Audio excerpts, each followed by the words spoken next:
Okay, so yeah, welcome everybody. I hope you enjoyed the break. And so weather is getting nicer. Spring is here, so that's all good. So as I mentioned before, today I wanted to talk about the midterm, give you a little bit more information, feedback, and also like a little bit about assignment 4, give you a bit more detailed feedback on so the assignment. And then, so of course, we also want to talk about how to implement regression analysis in R, very important for your next assignment.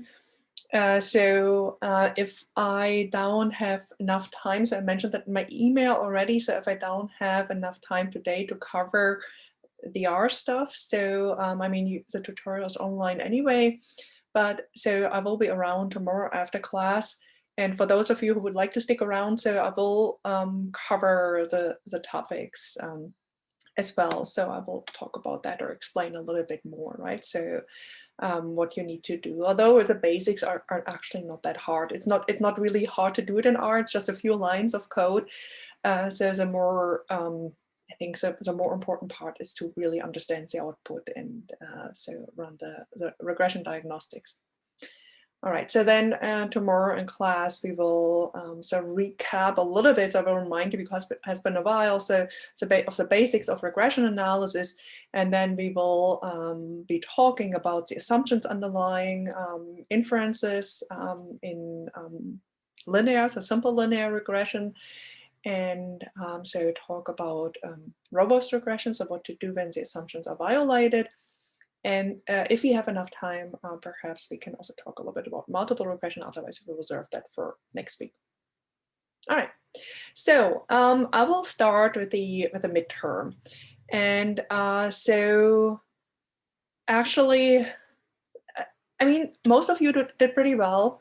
And so one question, so the question was a confidence interval, so actually turned out to be more complicated than I anticipated. So, but I think it was more like a misreading of the question than, but we will go over that and hopefully, so that will clarify things a little bit.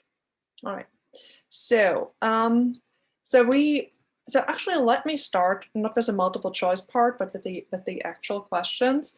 So there was, right, for the scale of measurement and whether it's a qualitative or quantitative variable. And most of you did actually pretty well for this task, but I just wanted to go over so the details and make sure it's clear what the reasons are for maybe minor point deductions. Okay, so most of you didn't have a problem with the first one, right? So jersey numbers in team sports. So I think everybody correctly identified that as a nominal scale, right? So the numbers are basically just placeholders for, I mean, you could use letters, you could use names, you could use colors, all sorts of things, right? So it's just basically, it is a qualitative variable, right? So a nominal scale. So only whether it's same or different can be interpreted, right, as meaningful. All right, so and then, so is it continuous or discrete? Of course, it's discrete, so that one implies the other. And then, so some of you said it's quantitative because it's numbers, but so that is a little bit right. That could be a little bit distracting. So the fact that it's a number, but you have to think about what the numbers indicate, so what they signify. And in this case, as I said, you can easily, so basically you can think about it, it's not quantitative, it's qualitative, right? You can think about it in a way like, oh, so if I would replace those numbers by letters, would that change anything? Would I lose any information? In this case, no, you wouldn't, right? So you can also use the player's name or in exchange for that. So that is a qualitative variable. Okay, so then so the record of number of errors made in a certain period of time. So I think everybody got that right. So that's a ratio scale, right? Of course. So we have, yeah. So everything from 0 to, I don't know, I mean, don't need to specify what the range is here. So it says true 0, right? You can make 0 mistakes. If you make 20 mistakes, it's twice as many as 10. 40 is twice as many as 20, right? So you can interpret the ratios. So that is pretty clear. It's discrete also, right? And it's quantitative. So I think everybody got that right. So there were not many difficulties here. Then C was also mostly, so most of you got it correct. I think some actually said it's an ordinal scale. And I mentioned that in class, so almost all psychological tests, et cetera, are on an interval scale. So that means we can interpret the differences. And so for intelligence courses, even the IQ scale, right? It's basically that is identified for linear transformations. So basically you can, right? So we know for the IQ scale, we have the mean of 100 and the standard deviation of 15 for most intelligence tests. Some have standard deviation of 10. So that's a T scale, right? So capital T. And and that means that basically so for each intelligence test, of course, we cannot say that somebody has a score of 140 is twice as intelligent as somebody who has a score of 140, right? But we can say that the difference between 90 and 100 is the same as the difference between 100 and 110. So, right, so this basically you can also express an IQ as a Z-score, right? So that's the same thing. And so all transformations that make sense for Z-score also make sense for the IQ scale. But we have no true zero, right? So there's no such thing as like a zero IQ of zero, right? So that's not defined. So that is not obviously not a ratio scale. All right. So then we had the views about some political matter.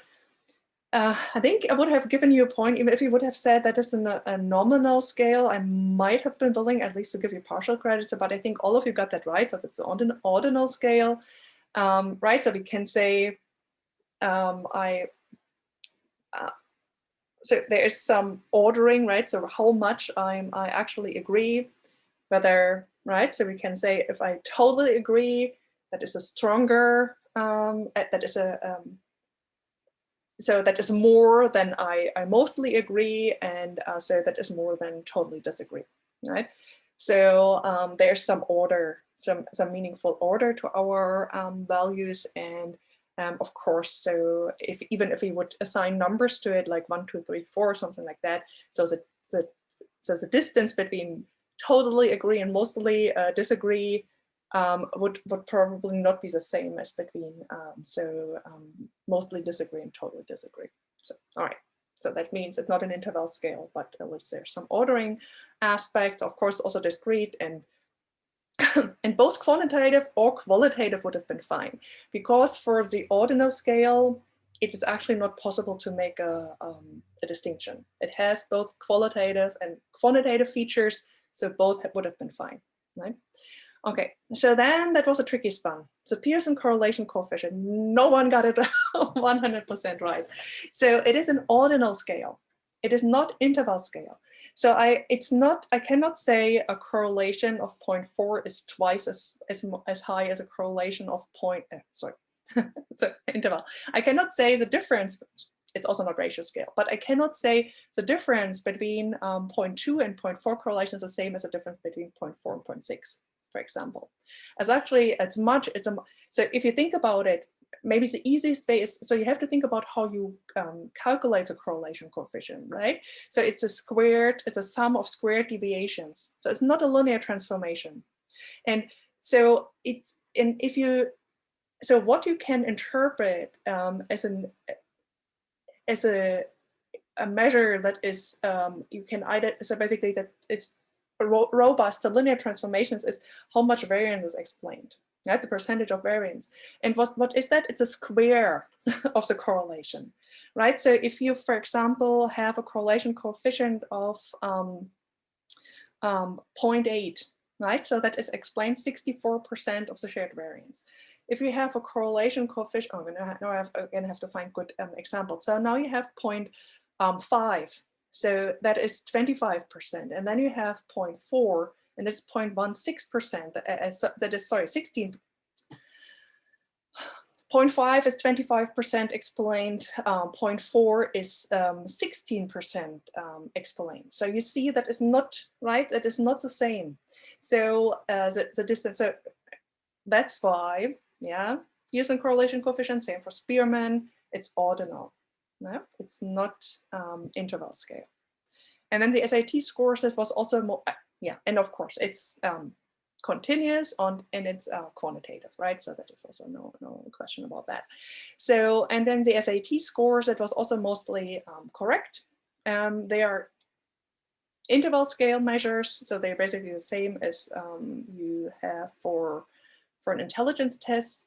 Some might argue it's actually only ordinal scale, so but that is, it's a little bit finicky, right? So, but interval is fine here, and then they're of course also quantitative, right? So, and there were no problems here with the no larger problems. All right, any questions about that? No? Okay. So then the next question was, determine what, if anything, is wrong with the following statement. On a certain English exam, Alice's score is twice as high as Ellen's. So therefore, Alice's percentile rank must be twice as high as Ellen's percentile rank. So, and then I said be as detailed as possible.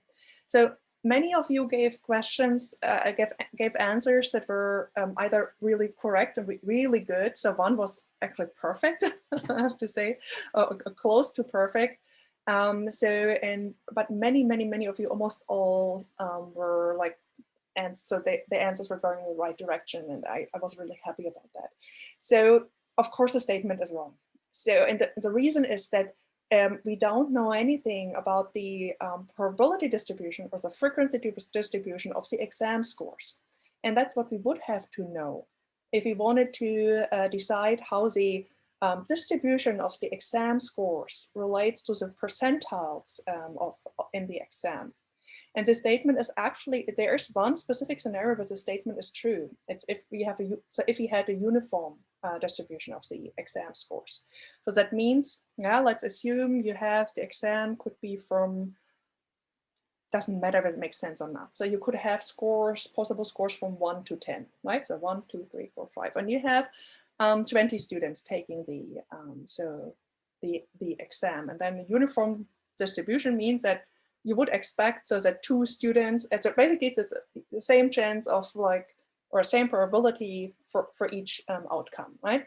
So then you would expect, if it's like the probability distribution, so to have like 2 students that have score 1, 2 students have score 2, 2 students have score 3, etc., etc. And then if that's the case, right, it's never the case for an exam. But if that were the case, then the statement would be true. So then basically, right, if somebody, because you have the same number of students in each of your, for each of your possible outcomes, so then this would translate to the same distance in percentile ranks.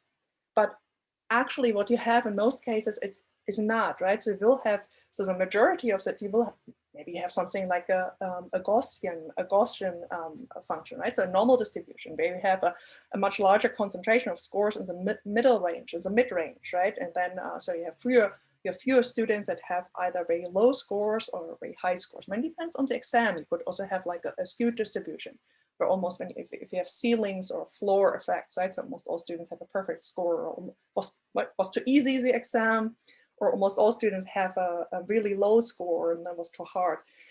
But let's assume we have our bell-shaped distribution, right? So that means that you have a much higher concentration of scores in the center of the distribution. So you have, if you go back to our example, right, between, so the 1 versus 10. So then most students probably are in the range of like 4, 5, 6, right?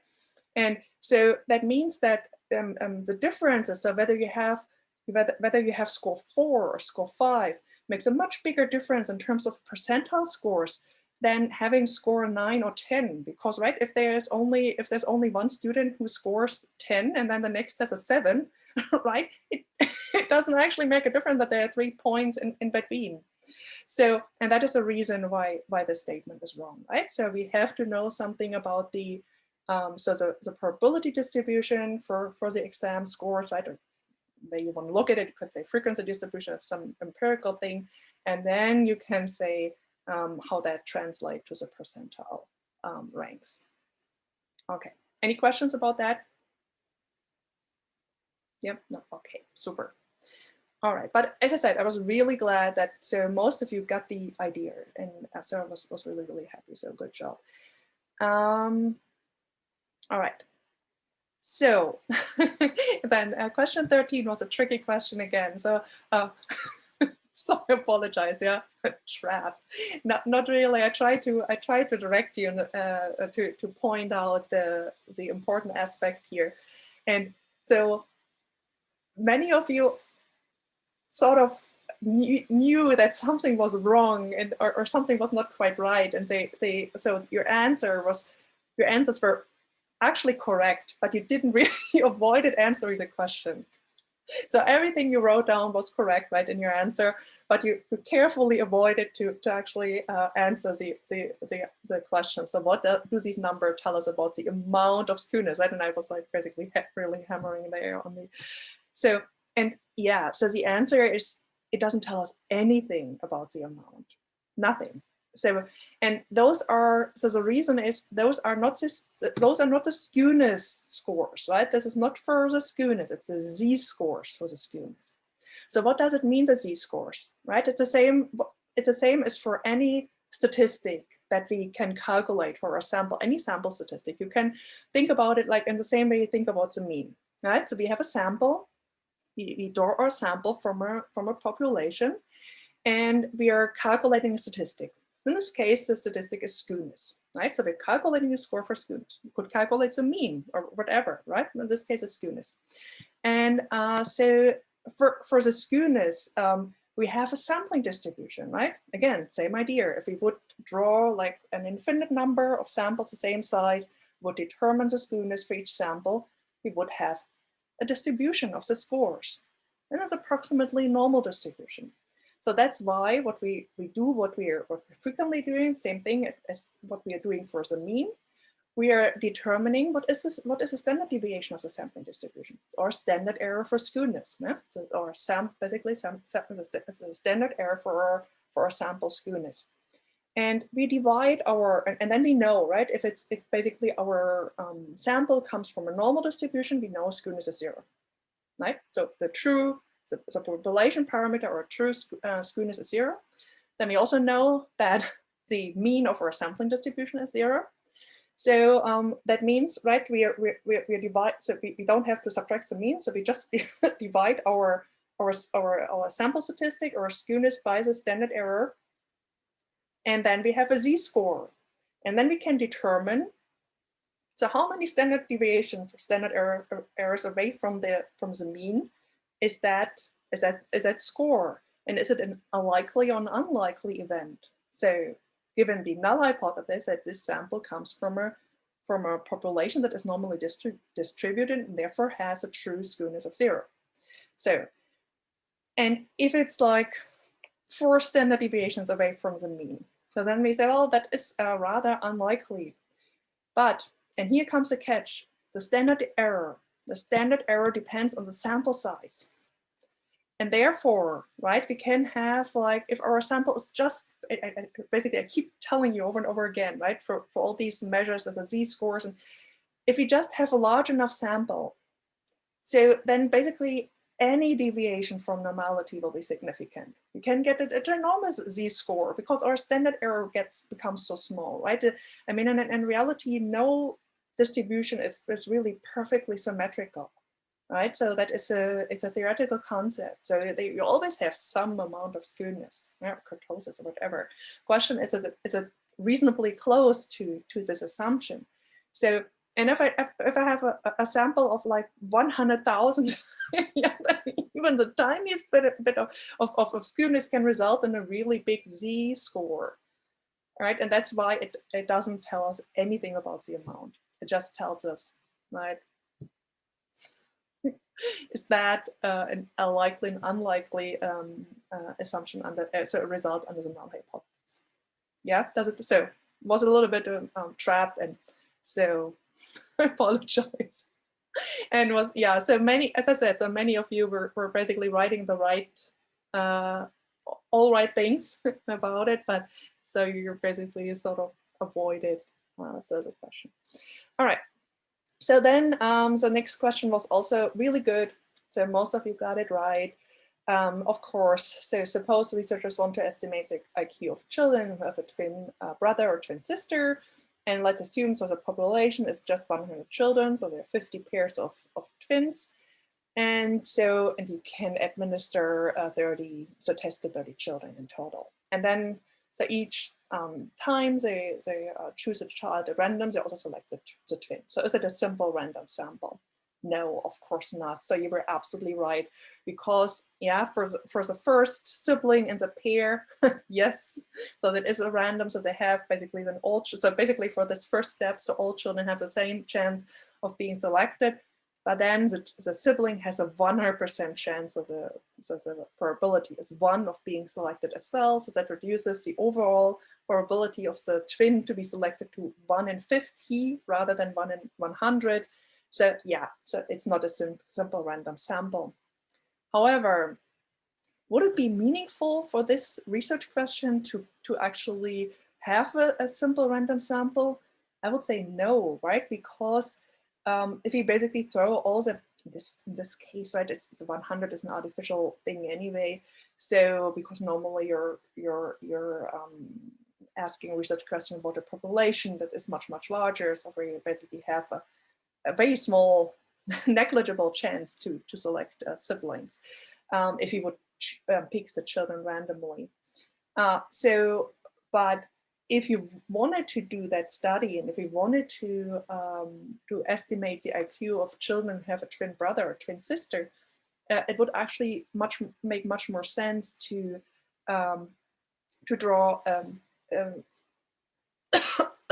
sorry, a stratified sample. So where basically you organize when you have this pre-organization of your population, right, by the siblings or the fact whether so a child has a sibling or not. So basically you make your pairs of siblings your units, and then you draw exactly 1 from, so basically you randomly select your sibling pairs, and then you randomly select 1 from each pair, right? So because you know that, right? So IQ is so has a genetic component, a relatively strong genetic component. So the siblings are probably much more similar to each other than to other unrelated children or adults, whatever. So the sample here is. So that is actually a better strategy, right? So just as an add-on, but that was not the question here. All right. Okay. So I have a question. I'm sorry to like interrupt.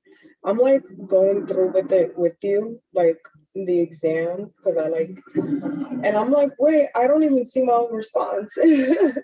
I'm like trying to compare what you wrote in your response feedback to what I wrote, and I can't even see what I wrote. So I was like, oh, never mind. that is, so you don't see your own response? I only see the question and your feedback, but I don't see what I wrote. Yeah, So I don't know if anybody else has that similar experience. I do too. That is really weird. Let me check. 1 second. Maybe there's something that I can change in the settings that I basically didn't do. 1 second.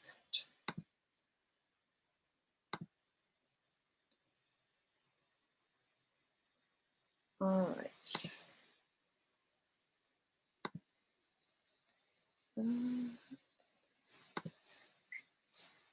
All right, so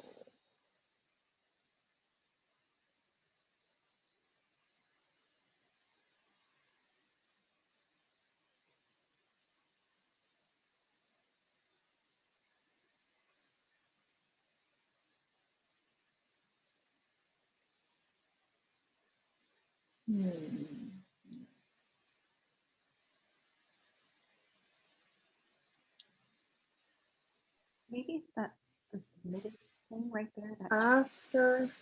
after submission, answers, all answers are submitted, right? Maybe I should do that. We'll see whether that changes anything. Could you try again? So I apologize. So sometimes, Yeah, no, let me like reload it and see if It works it, now, thank you. okay, no worries.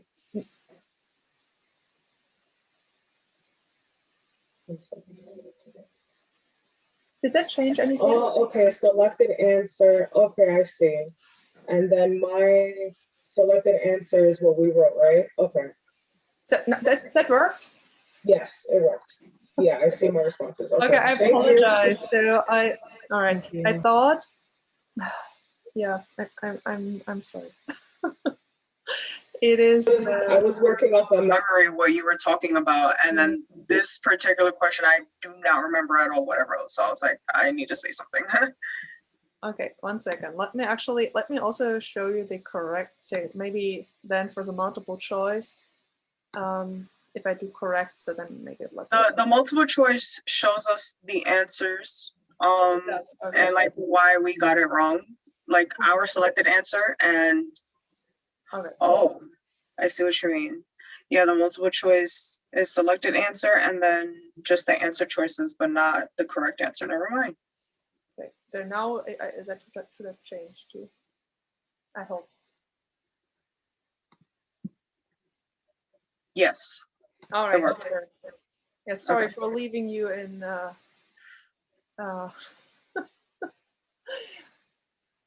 Okay, Thank you. super. My apologies. Alrighty. Okay. So, all right, back to our fish question here. Confidence intervals, right? And then again, it was probably again, so like a little bit misleading because it was about the wording, right? So the question basically started, right? A researcher measured the lead content in the skin of a random sample of 246 fish. And the 99% confidence interval for the mean lead content is 0.15 to 0.37 milligrams per kilogram. So then you were supposed to explain what's wrong with the following statement. So obviously they were all wrong, right? And so the first statement says, if random samples of 246 fish were repeatedly selected, then 99% of the sample mean lead content would be between 0.15 and 0.37. So 99% of the time. So that was basically correct, except for one thing. It says a sample mean and not the popular, basically. So I think what most of you, when you were basically got a little bit confused and that, well, that sounds about correct, but it was not. So the confidence intervals, always it was a population mean, right? It's not about the sample mean. So that means that if you like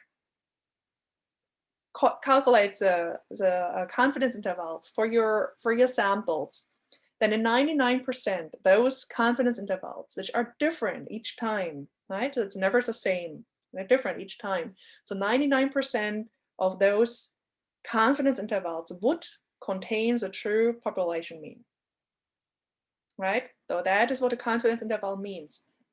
So it's not about the sample mean. Sample mean is always in your confidence interval. You construct the confidence interval around the sample mean, right? So the sample mean is always a midpoint of your confidence, at least in most cases, right? If you use if you can assume a symmetric sampling distribution, so then your sample means. You also have asymmetric, for example, for the correlation coefficient, right? So we were talking about asymmetric confidence intervals actually. So, but in this case, or normally can assume that the sample mean is your midpoint, right? Okay, so then option B was 99% of fish have a skin lead content between 0.15 and 0.37. Yeah, that is obviously wrong because the confidence interval is about the population mean and not about the individual observation units, right? It's not about the individual subjects, which in this case are fish. It's about a population parameter. So it doesn't tell us about the measurements for individual units.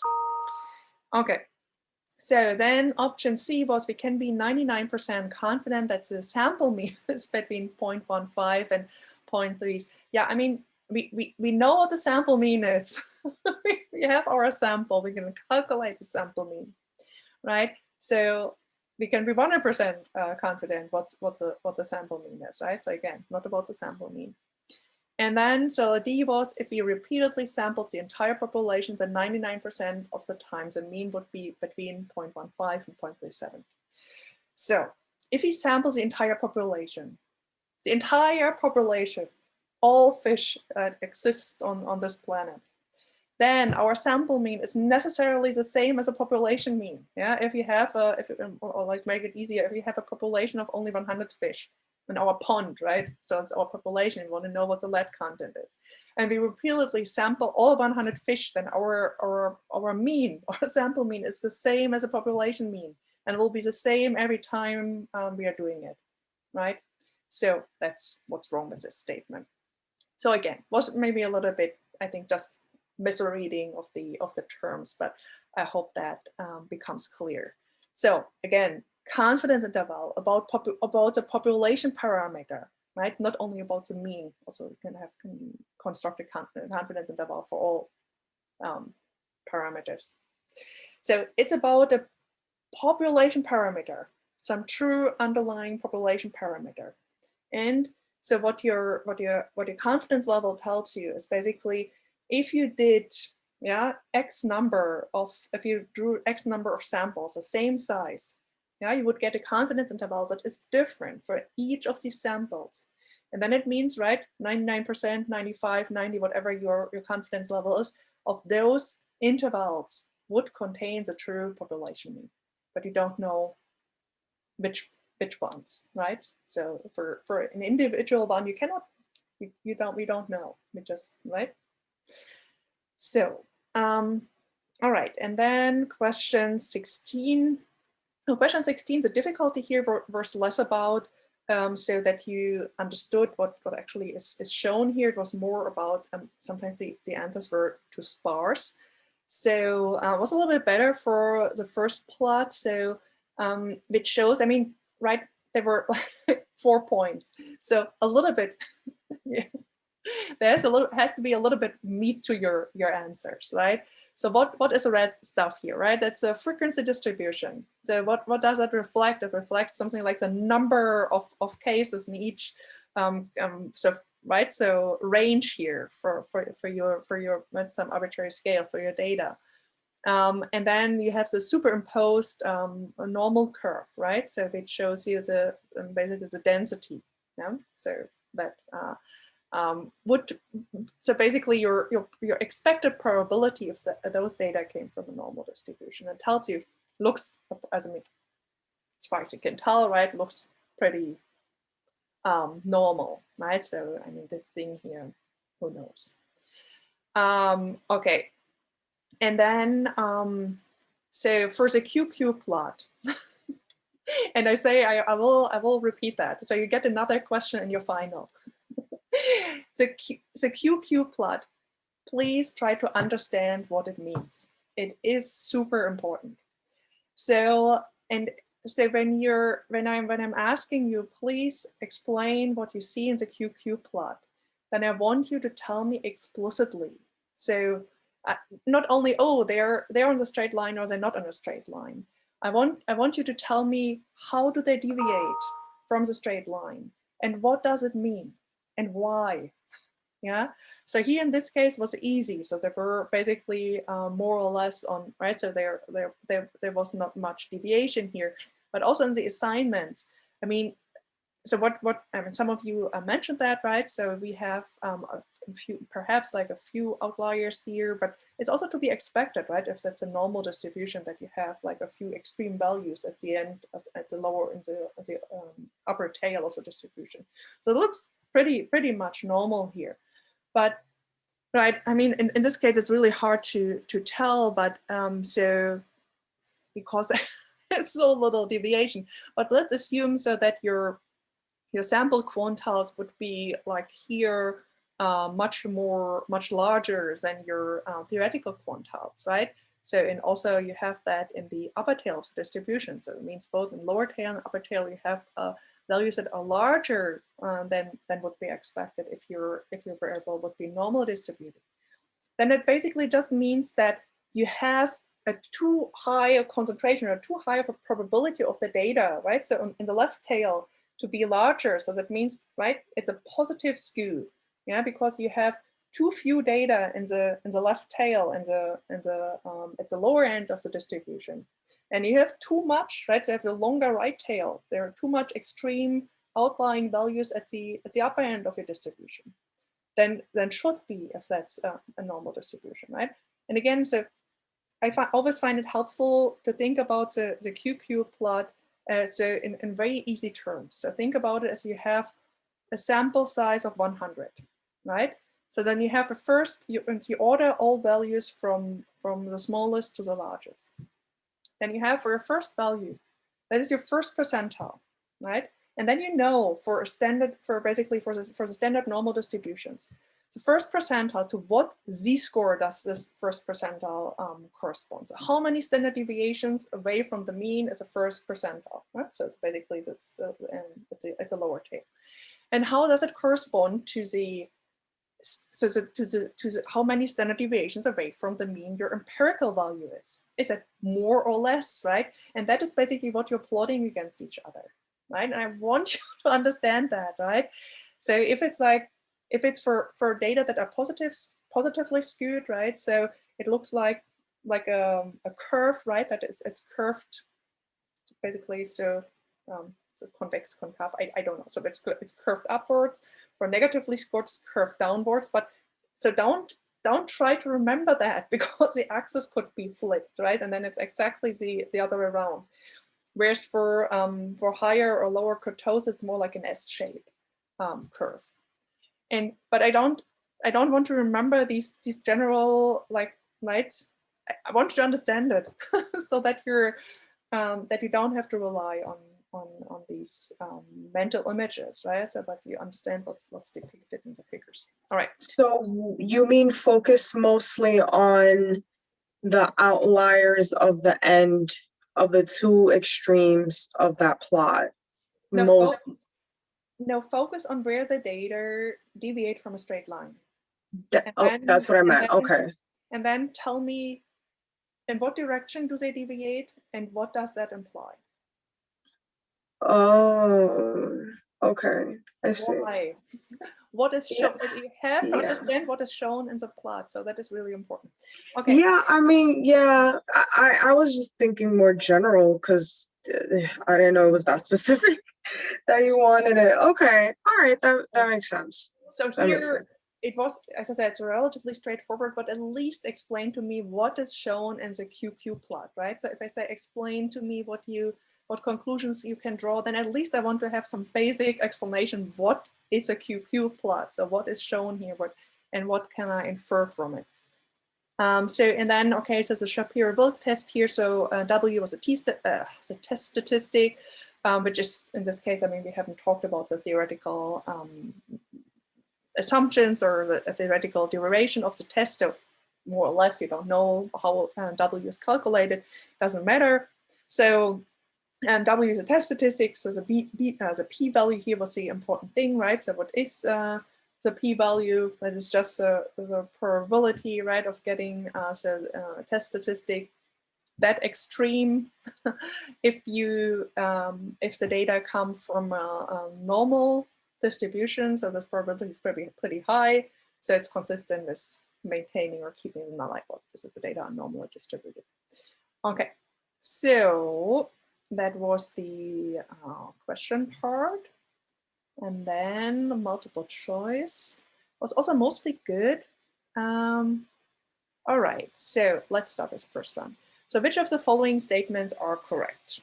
And it says a point estimate is a single value estimate of the value of the population, blah, blah, blah. So maybe, I mean, instead of going over all of these, so maybe if you can check which ones you got. 1 second. How do we approach that in the most efficient way? Don't want to read them all to you. 1 second.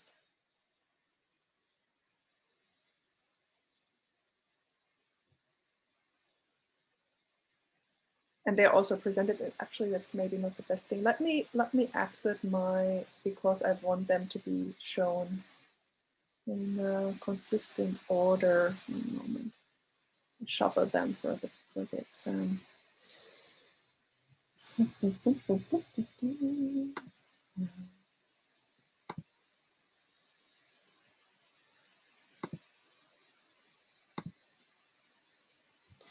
No.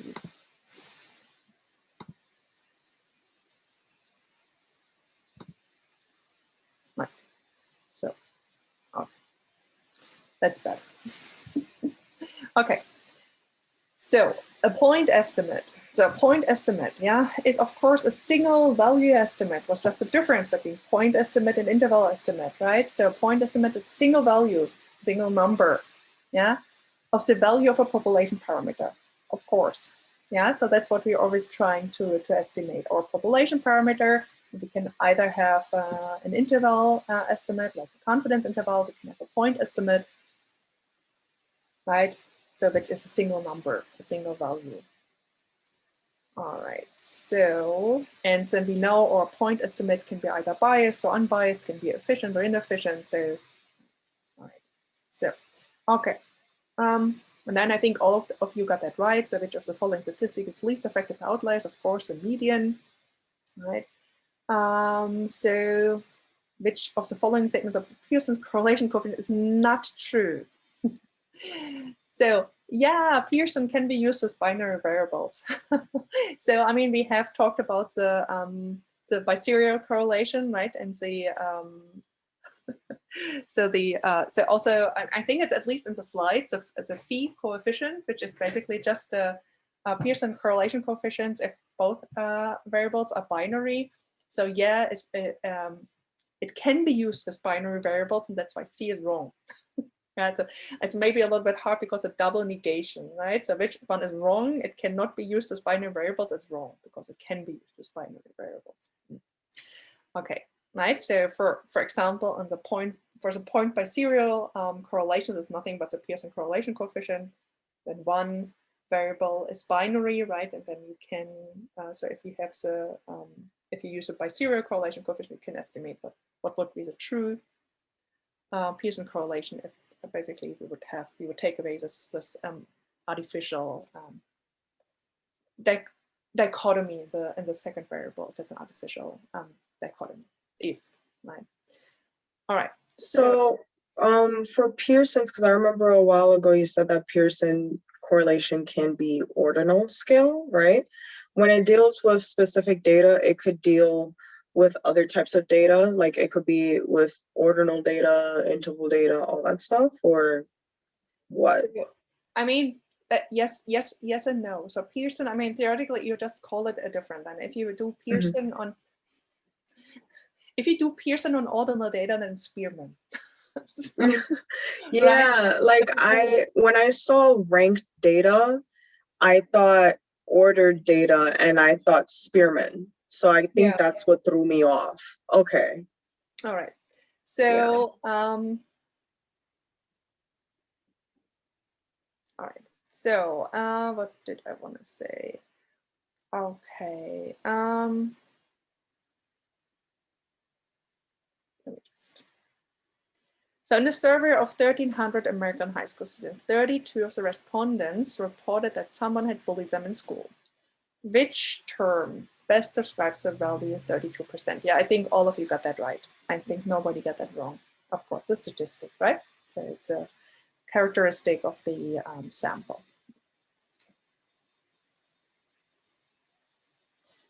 Not the entire population. All right, super. Okay, so the newborn baby. Suppose a weight of newborn baby girls have a distribution with a mean of 7.7 pounds and a standard deviation of 1.2 pounds. So Courtney is a newborn baby girl. Her weight has a z-score of 0.45. Which of the following interpretation so is the best interpretation of her z-score? Yeah, so of course, Courtney's weight is about 0.45 standard deviations above average. Of course, yeah, so that's always the interpretation of the z-score.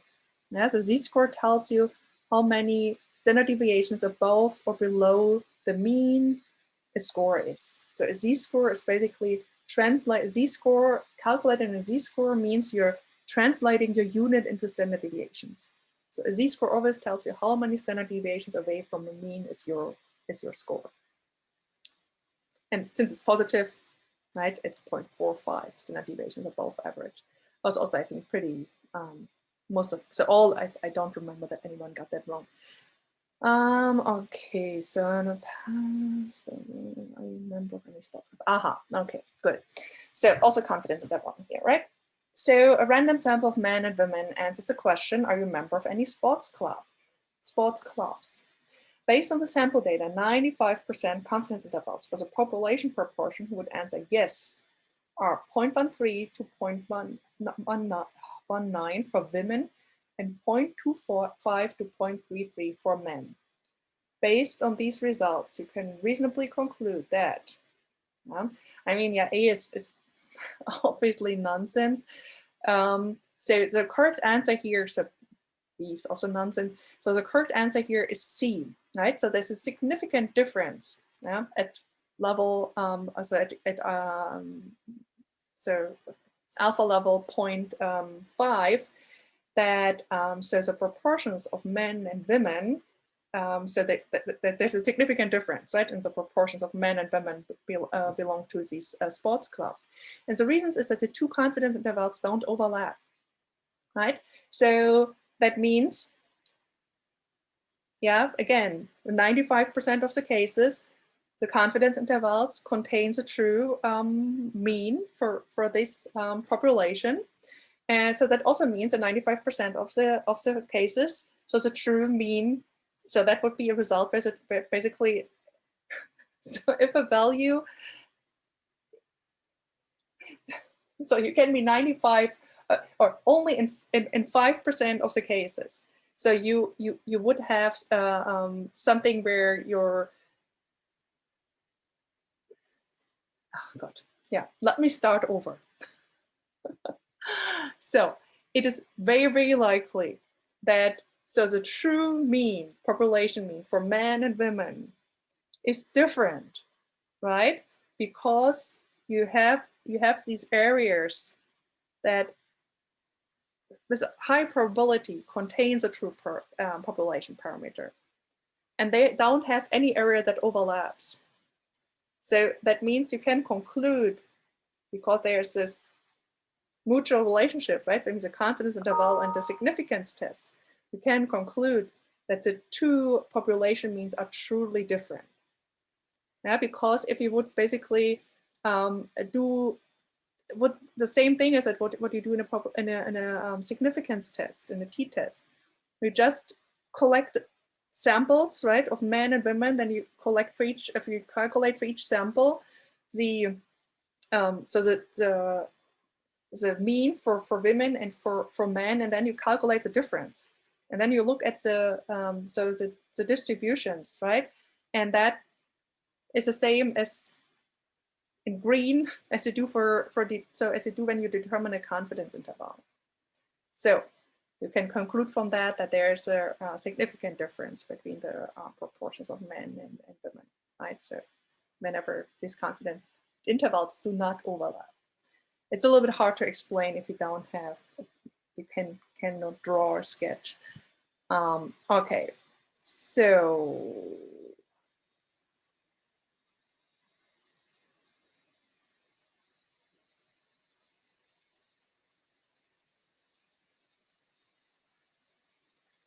okay, now that alternative hypotheses are about population parameters, of course, I think that also was something that all of you got right? So we always, our null hypothesis, our alternative hypothesis, always about the population, not about our sample. Don't need a hypothesis about our sample. I mean, we could have a hypothesis about our sample, but then we can answer that question with 100% confidence after collecting our data.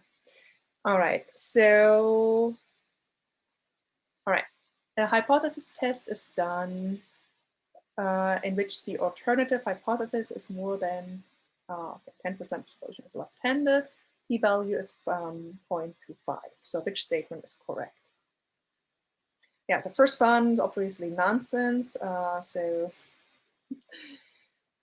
Second one, okay, so the right answer here is we cannot conclude that more than 10% of the population is left-handed. I think that also got most of you got that right.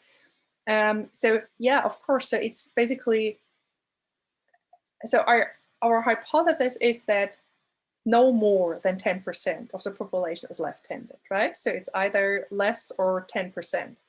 And if we run so if we collect a sample, right, sample data, and then we measure so the proportion in our sample. So then again, so we compare this value that we obtain with the sampling distribution.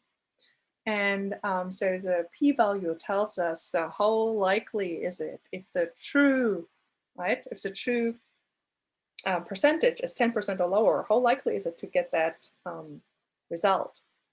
And in this case, right, it's in 25% of the cases, you could get this outcome, whichever it is, right? It's not specified here. So that means it's pretty likely, right? So that means that it's not enough for us to convince us to reject the null hypothesis. So we keep our null hypothesis, right? So we do not infer that the alternative hypothesis is more appropriate for our data. Okay. Alrighty, so which of the following statements are correct? The sample average, oh yeah, that's also interesting. There was a little bit of variation here. The sample average is a random variable. Yes, of course. And it is a single number and as a result cannot have a distribution. Of course, it can have a distribution, can have a sampling distribution, right? So a probability distribution. Because if we basically draw samples over and over and over and over again, right? So we get for each sample a different average, and that is our distribution, right? So our probability distribution for our sample statistic, for our sample average. Okay, so that's why B is the correct answer, right? Has a probability distribution called its standard normal distribution? Of course not. And none of the above statements also not correct, because yes, of course, right? If we draw many samples. For each sample, we get a sample average, so we can determine the distribution, right? And that is called the sampling distribution. Of course, samples the same size, of the same size.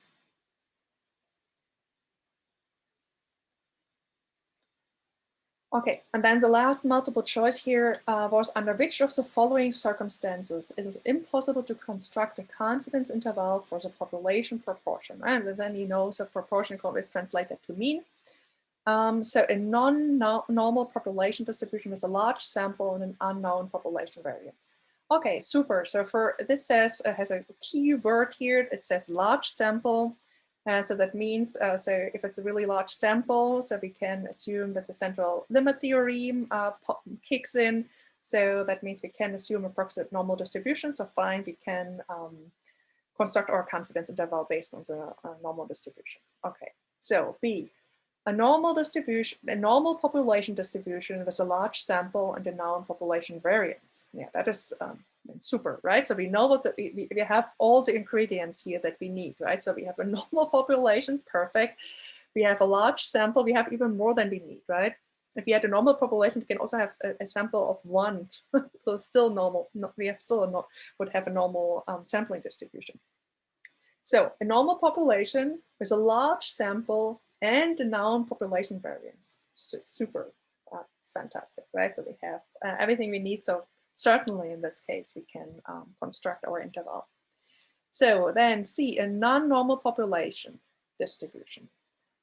So as soon as we hear the population distribution is non-normal, then so immediately we have to conclude, okay, now we need, if the population distribution is not normal, we need a large enough sample so that we can rely on the central limit theory to know what the sampling distribution looks like. Okay. Now it says a non-normal distribution with a small sample and an unknown population variance. In this case, that is a problem, right? So if we have, right, because if our population distribution is not normal of our characteristic of interest, then we cannot rely on the central limit theorem that tells us our population or our sampling distribution will be normal, then we simply don't know what our sampling distribution looks like. So we don't know, right? So we could simulate it using bootstrapping, right? But we don't know. So in this case, we don't know.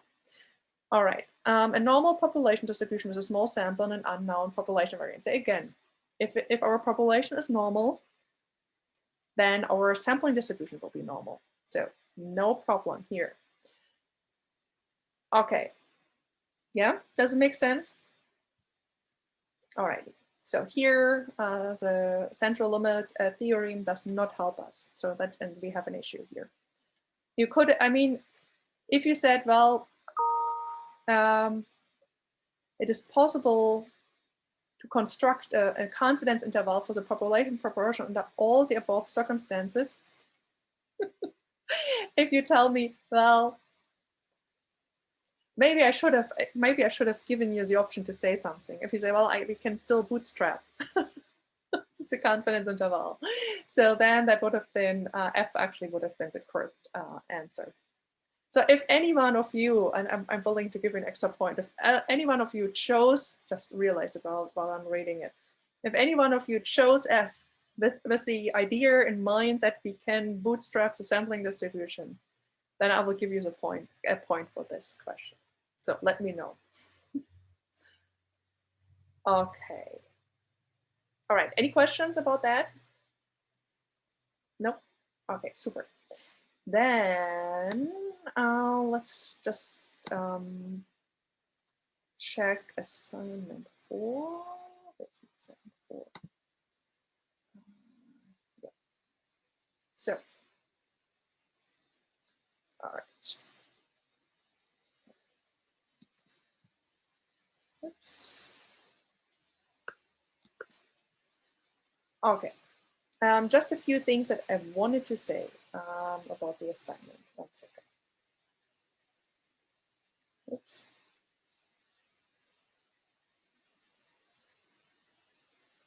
Okay, so so a few words, and it's mostly to make sure that you're not wasting points future assignments. So for the histograms, I didn't deduct points this time unless. Okay, let me start over. Histograms. You always have to think about what is a good bin size. I do not always choose the best. So I did not show you in our R tutorials. So for each example, how to do that, but some of them actually do. And it's very important that if you do histograms, that you choose a bin size appropriately. So that means look at your units. So look at what your data, right? So the data that you're plotting is a histogram. What the units are and what makes sense. So what the range is, right? So what the values look like, and then you can decide what would be a good bin size, right?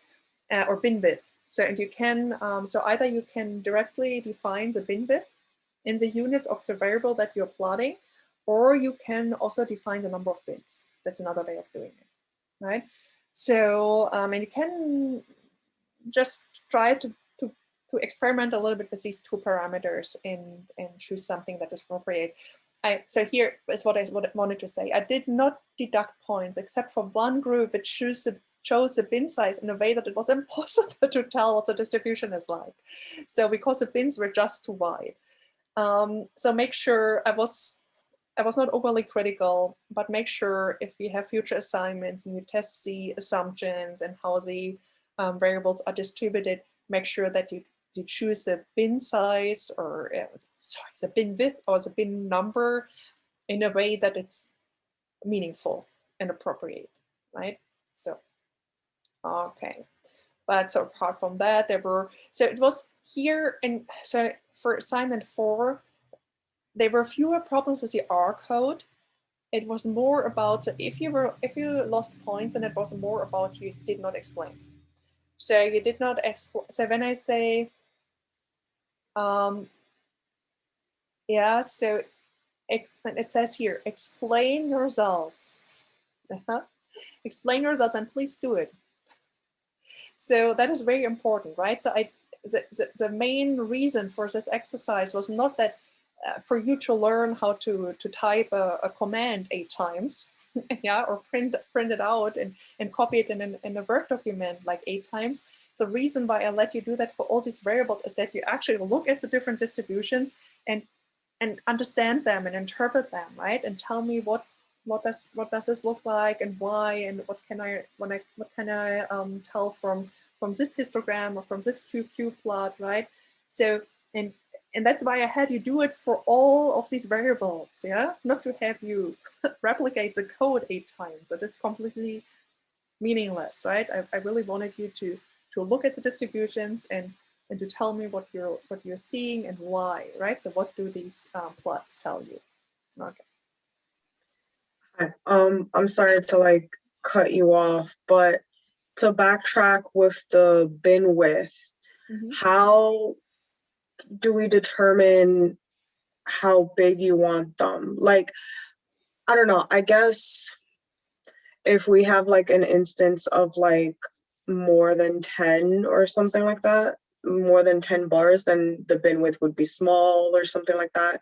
But even with 5 or 6, you want them small as well, or do you want them big? Like you just mentioned something that it's in some of the problems and some of the examples. I'm trying to remember which ones you're talking about, because I usually go back to the labs and try to figure out how to do certain stuff. I can't give you an answer because it depends on the data. Yeah. If you have data that has only 2 numbers, then it's fine to have only, if you have only 2 only 2 bars, right? Yeah. Then it could be as big as, yeah. If you have like possible values between 1 and 1 million, it doesn't make sense to have a bin width of 1, right? It doesn't even make sense to have a bar graph if there's a million. Yeah. Okay. Yeah, of course. I mean, yeah, you could say, well, it's 1 to 100,000, right? And then I have 10 bars. So it's basically my bins are 100,000 wide, right? So that's my bin width.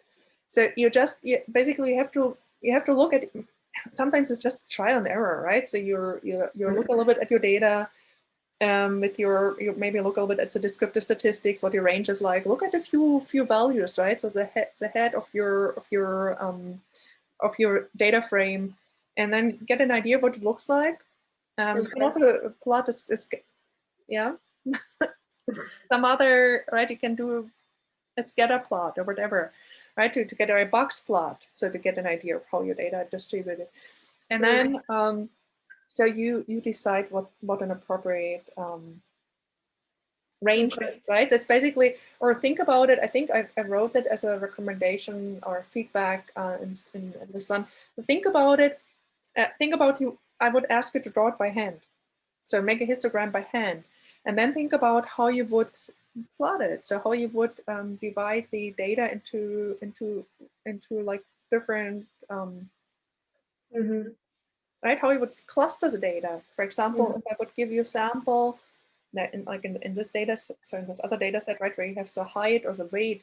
So right, then it could be anything between, I don't know, 10 pounds and 300. So what is a meaningful way of like defining intervals, right? So that differentiates enough between the lower range, but also within the higher range.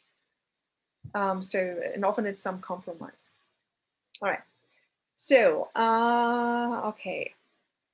But if you basically plot, if you're like, let's take the weight example. If you plot only, we say, well, it's 0 to 150 and 150 to 300. Yeah, then I can tell based on that histogram whether the data are normally distributed or not. So that is not a good choice, right? So that won't allow you to answer your question. All right. And then, right? And I say that QQ plots explains the potential deviations from normality in as much detail as possible.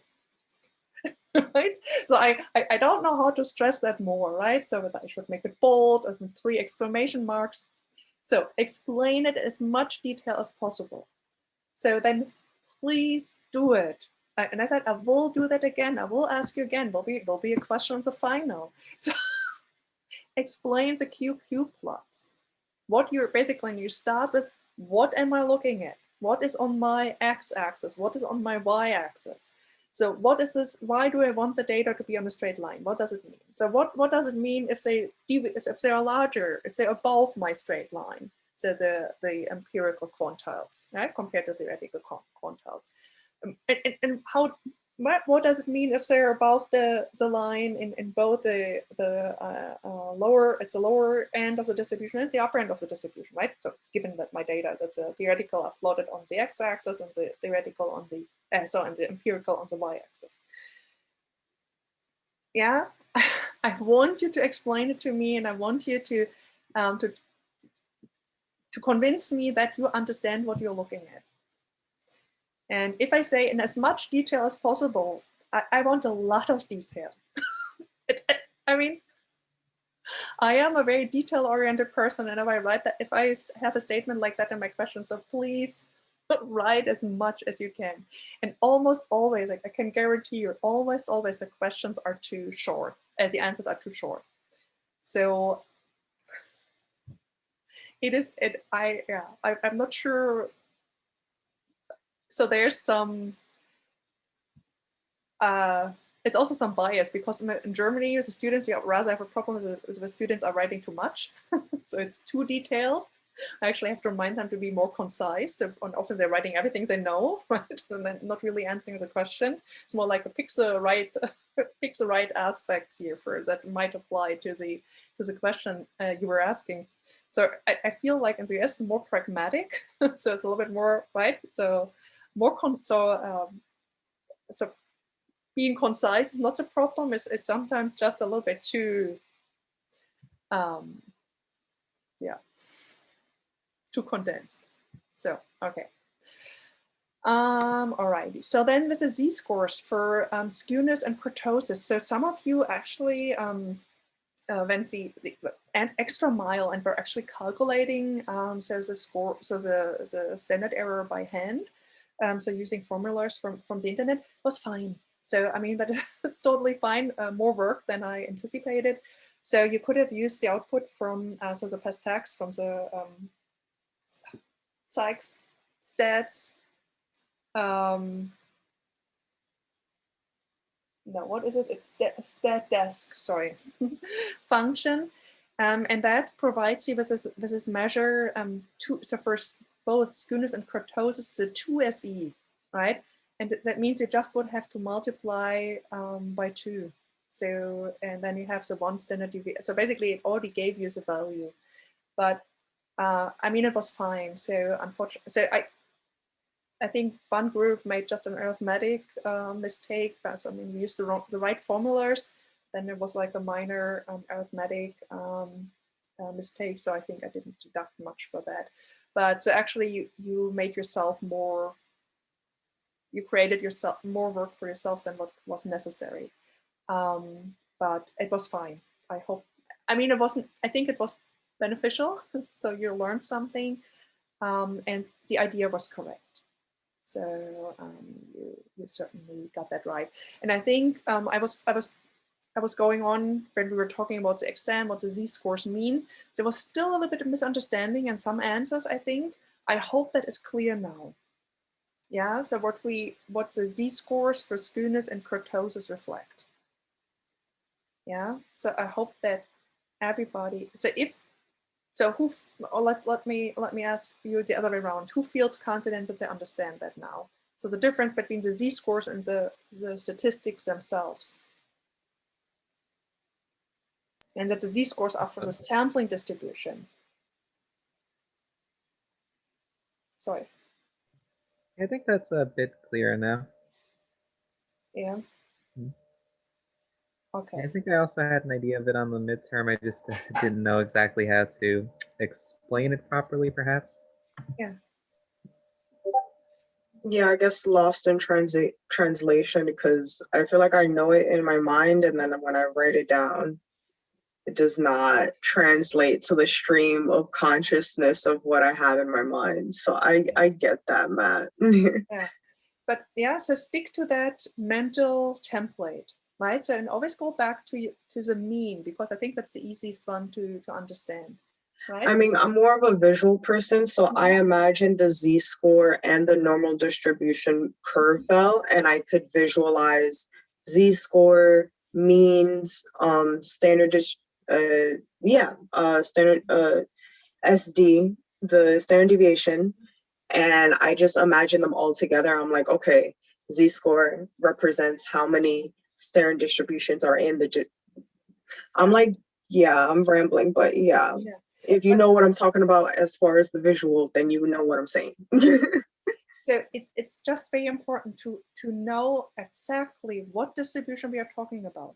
We're talking about the sampling distribution, right? It's not about the it's not about it's not the distribution for the variables that we're not the data in our sample.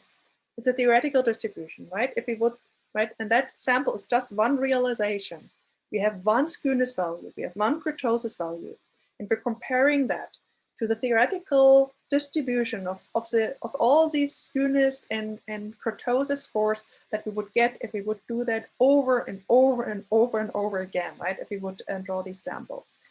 And then we determine how many standard deviations, right? Then we would get a distribution for those sample statistics. And then we determine how many standard deviations away from the mean of this big sampling distribution is our specific score here. So that we have for skewness and kurtosis. All right, so. Alrighty. So then question 2. So some of you did a really good job. Was also happy to see that in so for a couple of groups. So no, actually no. Let me step back one step. So 2A, perfect. Everybody got that right. So it was really good. Very happy about that. So 2A was really good. And then 2B is what I was actually referring to. So many of you that did a really good job here. And so you realize that, or you consider this option that we can basically exclude, either do the listwise deletion, right? So that we just do not include cases that have missing values, or we could exclude variables. And then you said, well, because we have so many, there are so many missing values, right? Or cases that have missing values on at least one variable, that is not a viable option in this case, because then I have no data left. So, and then some suggested, well, we could exclude some variables that actually where there's like 70% of the data missing. Also a very good suggestion, right? And then you could move forward. So, and then basically, I mean, you made different suggestions, and of course, I mean, I also stressed it multiple times that, sorry, my program here getting emails. So that if you use multiple imputations, so that is obviously the safest strategy, so we can never go wrong. So, I mean, if you want to make your life easier, you could first use an appropriate strategy would be to first test the missingness mechanism and whether it's at least reasonable to keep the hypothesis that your data is completely missing at random. And then you could use like an easier imputation method, like mean substitution or so. And again, you didn't need to do it in that task. It was just required to describe your strategy, how you would approach that issue. And so, of course, if you basically have reason to believe that the data are completely missing at random, then you can also use one of the strategies that otherwise would be biased, right? Although if you do the mean substitution, you still have to cope with the limitations that come with it, right? So that you have reduced variances and covariances in the data set. But if you would have basically addressed that and explained to me why that is still a viable strategy, would have been fine, right? So just have to explain to me why you're taking certain steps, and then you have to, again, you always have to convince me that you know what you're doing and that you have thought about it and it's justified, right? So, and then even if I maybe don't agree with you and think, well, I would do it, I would do it in a different way, you will still get your points. All right. So, okay. Question 3. So I even sent an extra email and said, well, in case that was the question itself was a little bit ambiguous. So I also want you to test the significance for the correlation, right? But that's significantly different from 0 anyway.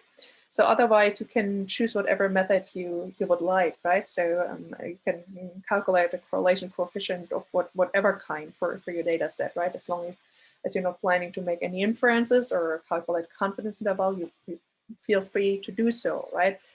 And it describes a sample, and it's just fine. You just can't make inferences to the population if the assumptions are not met for a certain method. So, and then, so there were like different approaches. So some of you argued that the was it the numeracy scores or the exam scores, that one of them is an ordinal variable. So which was okay. So I not necessarily, I hope that was clear in my feedback. So the mere fact that you had only 10 possible values, it does not necessarily imply that the variable is ordinal, so that it's on an ordinal scale.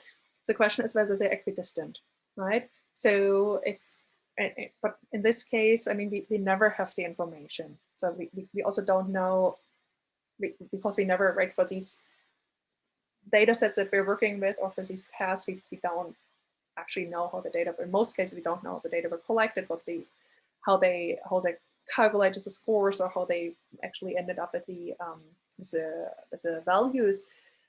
So it was okay, but I just want to stress that so the mere fact that we have only a limited number of possible values, that does not necessarily imply that we don't have an interval scale. But it was okay. So I did not deduct any points here. But at least I wanted you to be aware that if you do the Pearson correlation coefficient and you run a significance test, that the assumptions have to be tested, right? So that also means you cannot simply say they are met or they're not met. You have to test it, right? So you have to provide either a test statistic or some visual display. And ideally both. Okay. And then, right, you can take the things that I say literal, take them literal. When I say, please interpret all elements of the output, then I mean all. I mean also the test statistic, yeah? And if then in the first Spearman correlation it says S equals that and that, then I want you to tell me what is that S. So at least I want you to know what it is. So also for like if you use Pearson or Kendall, whatever. So just tell me what the different things mean. And then in particular, the reason why I wanted you to interpret the output is that you also tell me what exactly is a p-value. So what does it mean, right? So I want you to think about that. So that's why I'm asking those questions. And not only, oh, it's higher than 0.5, so we cannot reject the null hypothesis. Oh, it's lower than 0.5, so we can reject the null hypothesis. No, that is just, right? So this is, I want you to think about it. I want you to understand it. That is just brain dead, right? So that is like, I'm extreme, but I hope you're getting the point. So want you to understand what these values, these numbers represent, what they mean. All right, and that was 6 points. Also, I'm giving, so basically you can always, so the amount of work that goes in and how much basically that correlates with the amount of points, right? And if I give 6 points, so then you have to earn the, you sort of have to earn these points, right? It's not only like a very easy peasy answer. So then I usually want a little bit more. Okay. And then 3B actually did not include in the grade, and it was sort of a bonus task. And not that not that easy to answer. And I got some actually pretty good answers from you. So what I was hoping for is at least that you can address so that all of you will address the difference between Pearson's R and Spearman's rho and Kendall's tau respectively, right? Because Pearson is so you're working with the raw values versus for Spearman, you're working with the ranks. And what happens, right? So that changes basically the nature of the relationships that you're testing. We were talking about that in class, right? It's so Spearman, only has to be a monotonic relationship because it actually only the rank matters, right? So only basically bring everything in rank order, and it does not matter whether they are like 1 point apart or whether they are 1 million points apart, right? As long as they're ranked 1 and 2. So that is the same. And that obviously results in a reduction of the effects of outliers as well, right? Because to some degree, you're pulling the outliers closer to the distribution because it's only the rank, right? So even if an outlier has some outlandish value, right, it still has just one, if you translate it into ranks, the rank is just 1 higher than the next highest value. So basically compressing the entire distribution a lot, right? So then you're using Spearman and ranks instead of your actual values. Yeah, and that also means that if you have, for example, a curved relationship, right? As long as it is monotonic, as long as one is larger than the other, it does not matter by which amount. It doesn't have to be a linear relationship.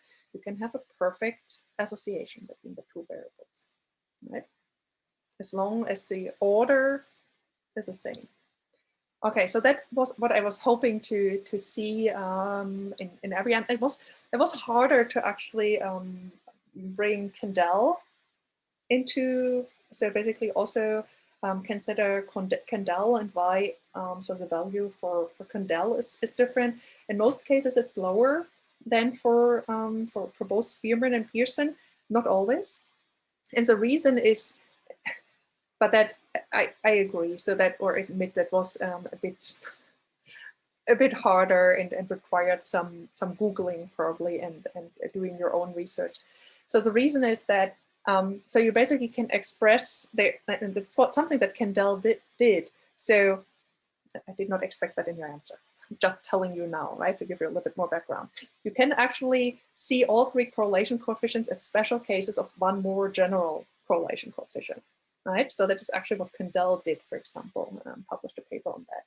So where, right, we can explain Pearson, or can express Pearson, Spearman, and Kendall within one overarching or generalized framework.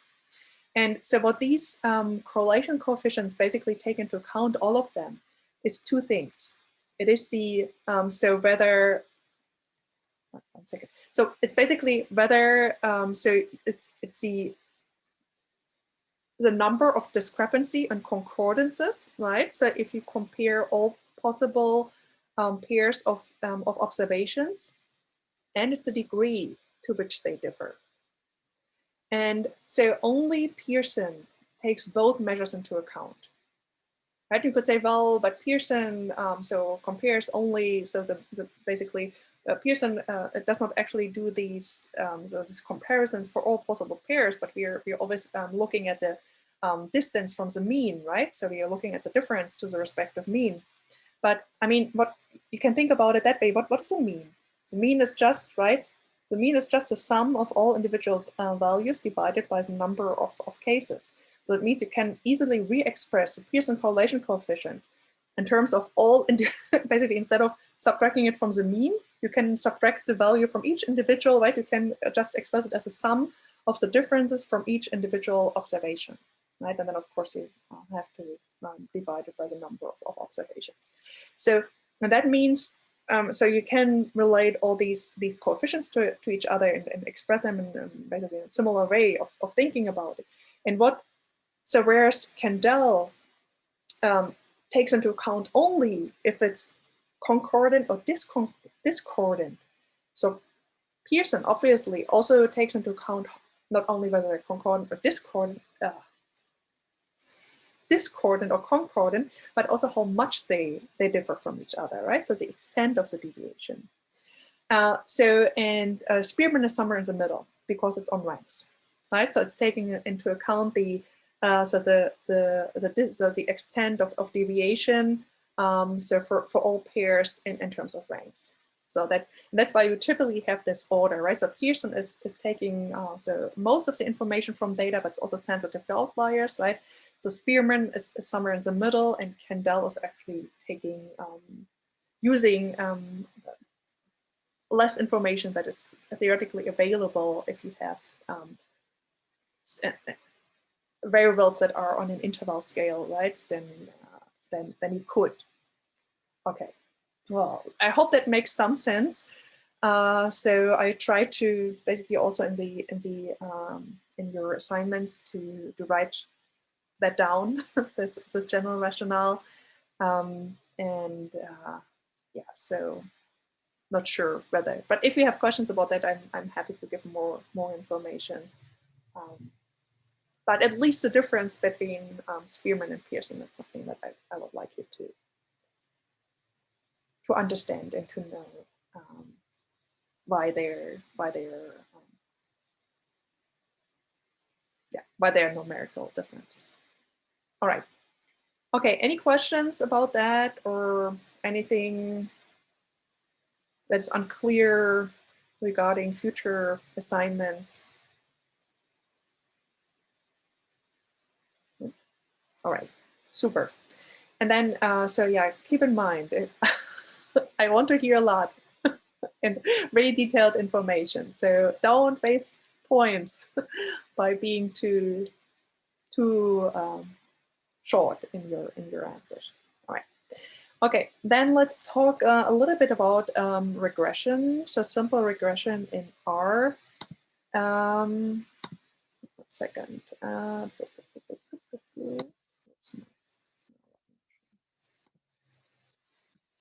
This time I have it as a Word document only, as I said before. So my apologies. And I actually wanted to use the remainder of the time just to like guide you a little bit through the tutorial. Here it has more information than you actually need because it also covers like multiple regression.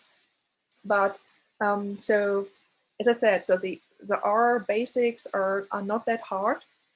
For regression, it's more about interpreting the output. That is the harder part. Okay, and here, so in this tutorial, actually you don't need actually all of these packages, but anyway, so and you should have most of them already installed on your machine from previous classes. So we are working with a new data set. It's the one that I also used in class, in the class before spring break, when we were talking about regression analysis with the album sales and how you advertise for the albums, right? And how that affects the sales rates. So, and they were like the predictors, right? How the number of times a song from this album is played on the radio. And then whether you also have some additional advertisements for your albums. Okay. So, and this is just showing the data set here. And then in order to run a regression analysis in R, right? So we are using the function LM, right? It's very simple, just LM. So an LM is just short for linear model, and it comes with a base package. So you don't need to download any extra packages. LM is included in your basic R installation. So in LM is used for all sorts of models, right? Not only for your simple linear regression. And therefore, so we always need to specify the model that we would like to fit, right? So we have to tell R what our regression model looks like. And in case of the simple linear regression, so we have our most basic model. So mentioned that multiple times. So we also have like multiple regression with multiple predictors. So we predict a single outcome variable from a single predictor. Yeah, and that is described in R. So the model is described as outcome. So that's the name of the outcome variable. And then we have tilde here. So this operator. And then on the right side, we have the predictor, right? And R translates this code into outcome equals B0, so it's our intercept, plus B1 times predictor, right? So it's our intercept, it's our slope coefficient parameter of our model. And so, right, that is the our general form of our formula, right? So for the LM command, there's a lot of stuff that you're actually not specifying, that you don't need to specify. So for most of the options, you can just use the default settings. The only thing that you have to tell R is your model equation and the data. So what the name of the data set is. Right, so in here, I basically just, that is more or less, you can also read that in the R documentation. So what these parameters, so that you give or pass to your function, to your LM function, what they mean. And then also, so LM returns an object. And so that object has several components, right? And these components are the coefficients, the residuals, the fitted values, the weights, the degrees of freedoms for the residuals.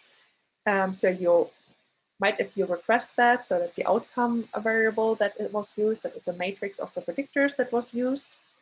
So that's your design matrix. And so the model frame that was used in the NA action, if you specify that. Okay. So, and if you, just to give you, so basically a super simple example for this data set, right, where the dependent variable is called sales and the, so the independent variable or the predictor is called Edwards, right, you see it here, right, so Edwards, that is the, sorry, wrong way, advertisements is a predictor, sales is the outcome, of course, sorry about that. So, right, we say sales equals B0 plus B1 times Edwards. So that is what this formula here corresponds to, right? We always start with the formula, left side our outcome, so what we want to predict, right side our predictors. In this case, only one, right? So very easy. And then we tell R what the name of our data set is. And so then you also can specify some NA action, right? So, and then you have to give the model a name. Right, so you have to assign that to some variable, because so that's important to access it later if you want to plot your model diagnostics, etc., etc., etc. Right. So and then so this is basically just right. So calling your model, so the outcome of this analysis. And it basically tells you what was the formulas that you used and what are the coefficients, right? So also your regression. So it tells you what's the intercept and what is your slope parameter here. And it's all explained. So, and if you want to see more information, so regarding the overall fit of your model, right? If you want to see more than the formula and the coefficients, we have to use the function summary LM, summary.lm. And then you just give it as an argument. So your object that you created, right? So when you're running, so the model, when you were fitting the model, yeah, right? So this is it's a name for this object that you created. And then you use the summary.lm function, and then it gives you a little bit more information, right? So for example, the residuals, the coefficients, so then you have the significance codes here. And so residual standard error, the multiple R squared, and the adjusted R squared, so your degrees of freedom. And remember, though, that is an F-test, right? So then you have your F statistic here. And you can ignore the multiple regression part here, by the way, right? So it talks a lot about multiple regression and then hierarchical, so you can ignore all that. Is for later. So what is more important is, a second.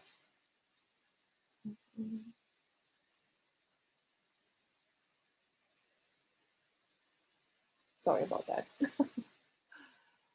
It's the testing assumptions part. And I did that for a model that has two predictors, but so you can apply the same logic to your simple linear regression model, right? So you don't have to change anything. So we can go to the same steps here, right? If you do your outlier statistics, just in this case, you have fewer predictors. And so we will talk about that. We will talk about the regression diagnostics tomorrow in class. So I'm including here a few more that we will talk about. Actually, tomorrow we will just talk about the studentized residuals and the Cook's distance. So you can just for now, and about leverage, you can just, the DF betas here, you can just ignore that for now, right? So that's something that we will talk about when we talk about multiple regression. All right, so this is your regression diagnostics here. And again, so that's the same for the simple regression case as for the multiple regression. And that is just for you as a reminder for checking assumptions again. So many of these assumptions, not many, but a few are specific for multiple regression, like the multicollinearity, right? So it's something also for linearity. So many of these assumptions here are meaningful for multiple regression, only you can ignore that. Right, just a reminder, and then so here are certain regression diagnostics and how to get them, right? And what I wanted to show you, it's the most important thing, is so you can get most of the diagnostics, especially the plots, by simply using the function plot and then including your model, right? So the model that you estimated earlier. So very at the beginning, right? So our regression model. And then it gives you this very, very informative collection of 4 plots here, where it shows residuals, so your residuals, your regression residuals versus fitted values, right? It's very important to determine whether homoscedasticity assumption is met. So then you have the normal QQ plot for your residuals that tell you whether residuals follow a normal distribution, right? Which is also an important assumption. You have the residuals versus leverage plot. It's also important it's super important actually to determine whether you have an influential values or not. It's all things that we will talk about tomorrow, which are actually, so in regression, we care more about whether a certain value is, or whether an outlier is influential. We don't care that much about outliers per se. So they're good and bad outliers. Bad outliers are influential points. And that graph here is very important in determining influential points. We will get back to that tomorrow in class when we're actually talking about the assumptions. And then you have a scale location plot that is very similar to the first one here. The only difference is that you have the plotting against the square root of the standardized residuals, and that makes it easier to actually visually extract the information than in this plot here, but it's basically the same information here. It's also about homoscedasticity. Just here you see it in the slope of the line rather than, so you don't have to inspect the spread by with your by eye, basically. So it's easier to determine here whether you have heteroscedasticity or not. So these were the most important things. And of course, you can always also run the Shapiro-Wilk test, whether your residuals are normally distributed. And there's also a statistical test for homoscedasticity. There are actually many in R. So that is just one prominent example here. And so this is something, so that's an alternative here, the NCV test, and then multicollinearity is only relevant for multiple regression. So we don't have to worry about that. So I just wanted to give you an overview. It's all pretty much self-explanatory, I think. And as I said, so the code is code is super easy. So it's basically just 2 lines or 3 lines that you have to write. It's more about understanding the code, and I will get back to that tomorrow in class, also to the R output. So it's really more about, so the next assignment, or the regression assignment is, and you keep that in mind, it's a lot about interpretation. Yeah, it's about you understand the R output. I don't want to, I'm not testing you whether you can type in the LM command. Yeah, so that is, it's trivial. I want to be sure that you understand the output, and that you understand the regression diagnostics, that you understand what the coefficients mean, etc., etc. And so here, is a lot of information, right? So that relates it to the specific example, and you can use it as sort of a template also for future assignments, what information I want you to understand, right? And when I'm asking for it in assignment, then I mean, it doesn't necessarily always mean that that's exactly what I want to hear, but at least it gives you some orientation, some idea. Okay, yeah. So I would say I probably wouldn't. I probably, because we don't have time left, I wouldn't go any deeper into the subject here. As I said, it's really easy. Maybe we have some time in class tomorrow to even just type in the code, or ideally what you could do, maybe if you have a few minutes tonight, just basically download the data set and try to run, basically just try to type in the commands, get the output, and then that you're a little bit prepared, and then so we can talk about potential problems or what was confusing or so tomorrow after class. Yeah. So as I said, so the R code is really not the hard part about assignment 6. It's about it's conceptual understanding. Yeah. So just to confirm, tomorrow we're going to learn more about regression in lecture, and then during office hours we can ask any questions about assignment 6. Right, so I would probably do it a little bit. So I'm not sure whether I will be able to finish my markdown by tomorrow night. It's actually always a lot of work, and I didn't have one ready for regression yet. So the markdowns are these files where we have to integrate the embedded R code, right? Which is much easier to follow and to work with. But at least I wanted to go over the example that's in the tutorial with you, so that you all have a chance to actually run it yourself, the model, and see the output.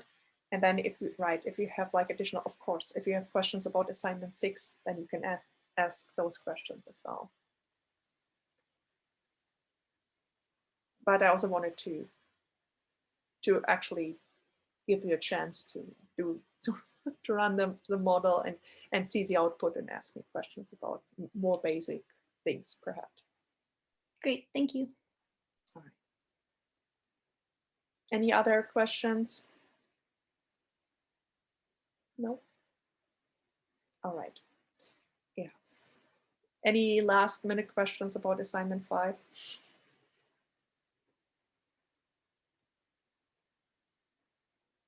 Okay, super. Oh wait, Dr. Unger, I guess I had one last minute questions about assignment 5 as usual. Yeah, okay. So for assignment 5, we can use more than Pearson one right? second, let me open it first. So otherwise, 1 second. Okay, go ahead. So for number 2, we can use other like correlation methods than Pearson's R, right? Like Kendall's and Spearman.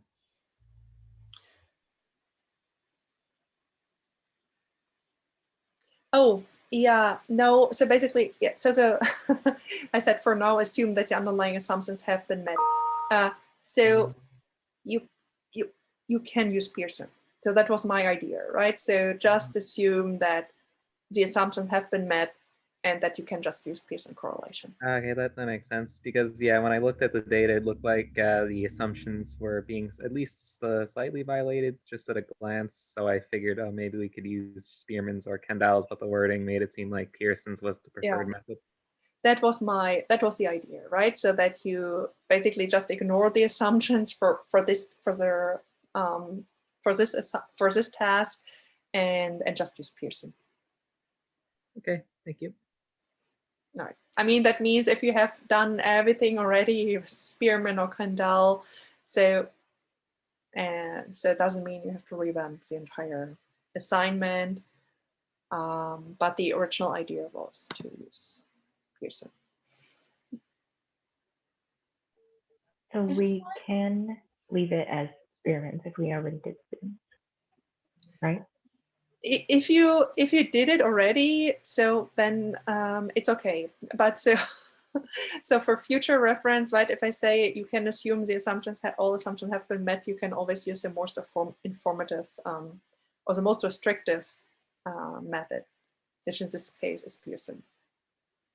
And so then if we have used Spearman methods for the other correlate, like the other test, then do we have to use it as well for bootstrapping?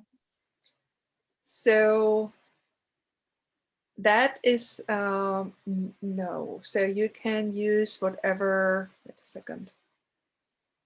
Yeah, because for number 1C, Mhm.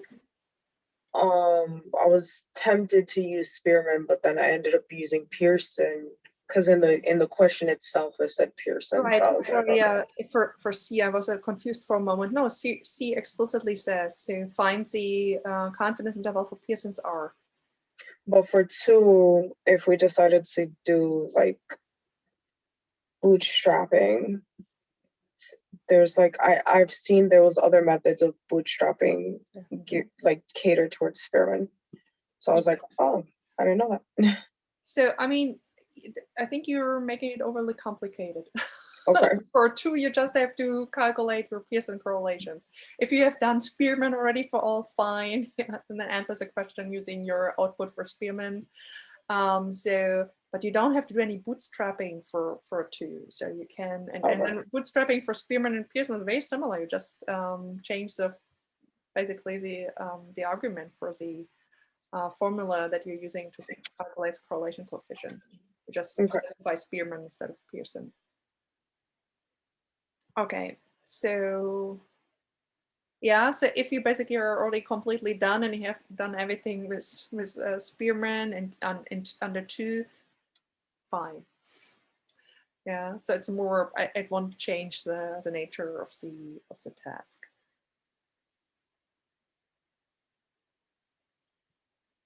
Yeah.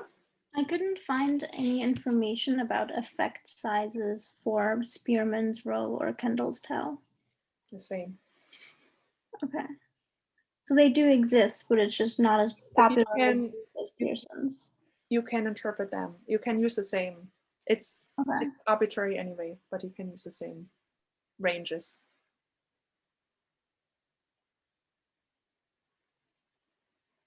And then for 12th grade self-concept, like I'm not entirely sure what that even means, but since there's not much information on it, can we assume that it's ordinal data?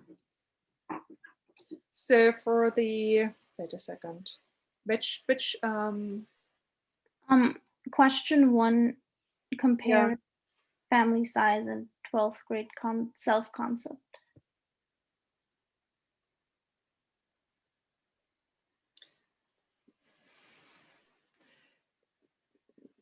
Okay, I mean, again, so I don't want to limit you too much, but if you don't have, it's the same as for the previous assignment.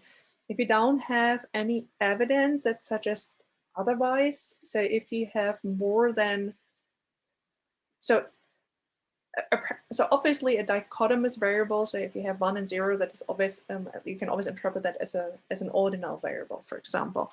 But I mean, if you have more than 2 values, so then there's not necessarily reason to believe that it's not interval scale. So again, so if you do it if you assume it's ordinal and you're consistent throughout the task and everything makes sense, then I won't deduct points for that. But I would rather, so for the assignments, you can always be more generous in your assessment, so that you say, well, I don't know, so I assume the assumptions have been met. So there's no way for me to tell, right? So let me just check for a second. Can you tell me because I don't know from top of my head what the values look like for this. Wait a second, it's from the. They're all whole numbers and they're spread between 20 and 45, I think. Yeah, so then you can assume that's an interval scale. Wait a second.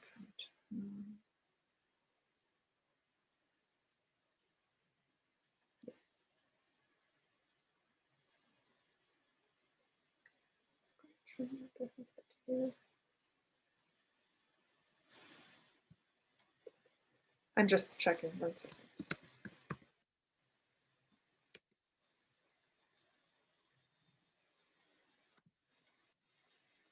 Yeah. No. So I mean, again, if you did everything already, so assuming an ordinal scale, keep it that way. It's all right. But if you're moving forward, you can absolutely assume that this interval level. If otherwise, I would specify.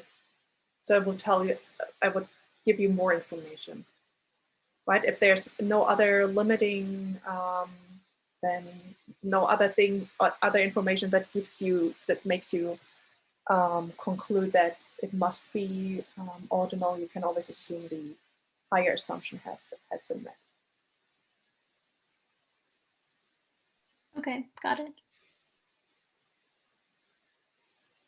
Okay, any other questions?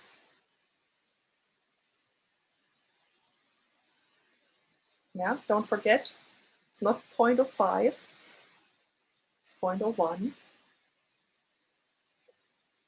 So the alpha level for your analysis. And,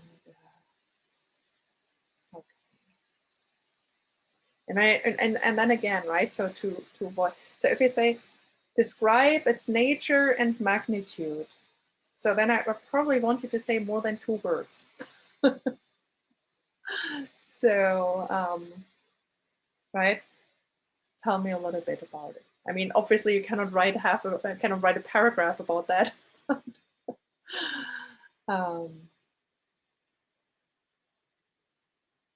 Okay. So, alrighty, then I'll see you tomorrow. And for Christy, Kimberly, so we can actually, it's okay. We can meet right now. We can just use our office, so the office hour link. Yeah. Okay. Alrighty. So then I'll see you tomorrow. Bye. Bye.